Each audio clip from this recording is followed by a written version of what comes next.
TV, mobile, computer किंवा laptop हे आज आपल्या जीवनाचा एक अविभाज्य भाग बनलेले आहेत. माहिती तंत्रज्ञान अर्थात इन्फॉर्मेशन टेक्नॉलॉजी संबंधित ही उपकरणे आहेत. कम्युनिकेशन अर्थात संवाद माध्यमांना अधिक संपन्न करणारी इन्फॉर्मेशन टेक्नॉलॉजी ही इंजिनिअरिंगची एक स्वतंत्र शाखा आहे. पण जो शब्द आपण रेग्युलरली यूज करतोय तो इन्फॉर्मेशन टेक्नॉलॉजी हा शब्द वापरात तरी नक्की कधीपासून आला याच्याबद्दल अधिक जाणून घेताना आपल्याला 1958 साली घडलेली एक घटना जाणून घ्यावी लागेल.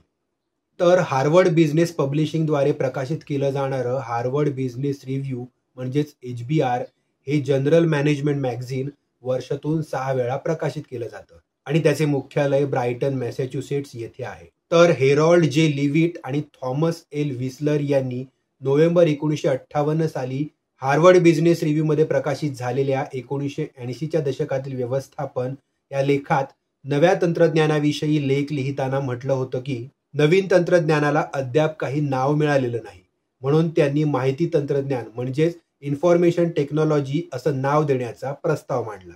पुढे हाच शब्द जगप्रसिद्ध झाला आणि माहिती प्रसारणाचं काम देखील सोपं होत गेलं. माहितीची देवाणघेवाण मुख्यतः 2 प्रकारे केली जाते. एक मेकॅनिकल वेव्हज म्हणजेच यांत्रिक लहरी आणि दुसऱ्या इलेक्ट्रोमॅग्नेटिक वेव्हज म्हणजे विद्युत चुंबकीय लहरीद्वारे.